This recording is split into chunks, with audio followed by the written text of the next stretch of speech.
Senti, abbiamo concordato esattamente qual è il programma quando vengono, perché naturalmente in quei 3 giorni dobbiamo condensare tutto quel che sono gli impegni, non tanto nostri, ma soprattutto le richieste che hanno della sua presenza, perché da quando sanno, ogni anno, quando sanno che vengono, soprattutto in occasione maratona, moltissimi vogliono da quelli che sono, oltretutto sappiamo benissimo, a parte il fatto della della sua partecipazione alla maratona come testimone e come atleta, sia lui che sua moglie, anche lei è una altrettanto celebre ricercatrice.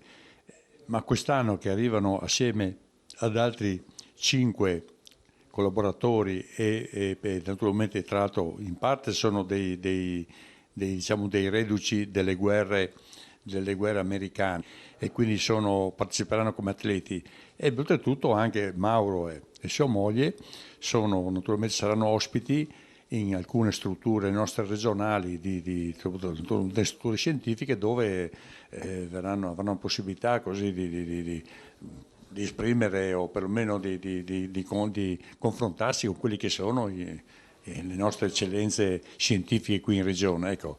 E quindi oggi abbiamo cercato di mettere a punto e condensare, perché logicamente non riusciranno sicuramente a accontentare tutti. L'unica cosa certa che abbiamo concordato oggi, che quello che più mi premeva, avranno un incontro qui all'ospedale di Udine con i direttori e con tutti quanti il personale scientifico, quindi faranno un confronto, un colloquio, e poi alle 6:30 farà la sua solita conferenza che fa ogni anno quando rientra qui nelle nostre parti, a Feletto, esattamente a Feletto, a Tavagnaco, nel municipio di Feletto.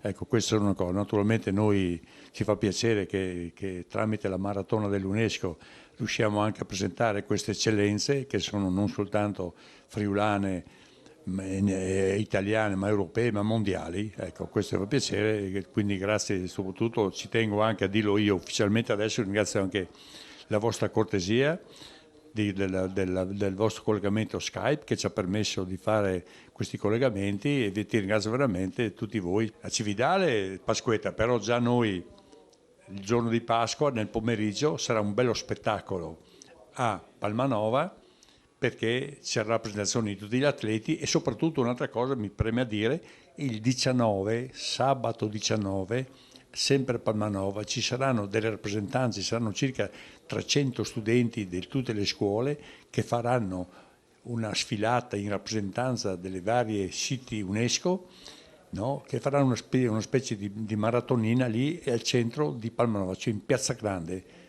sabato 19 marzo. C'è questo gemellaggio, diciamo, possiamo già chiamarlo in questi termini, che vengono atleti di Houston a correre la maratona a piedi e 3 reduci dell'Afghanistan che faranno l'handbike. È nato perché Ferrari è venuto a correre la prima edizione della maratona, si è innamorato del percorso e dei significati che noi stiamo costruendo sopra questo evento sportivo, e quindi lui si è dichiarato il nostro testimonial finché avrà la possibilità di correre. Ma noi abbiamo superato il migliaio e ci sono ancora 15 giorni. La gente aspetta molto di vedere le previsioni meteo, e quindi insomma supereremo sicuramente il migliaio, e speriamo anche di fare il record di partecipazione, nonostante la giornata difficile che è il lunedì di Pasqua. No, è una unicità mondiale, già con 2 siti UNESCO a 42, 195 è unica al mondo. Passando per Palmanova, che è l'unica candidata Italia per il 2018, dal 2018 passeremo addirittura 3 città, un patrimonio universale dell'UNESCO.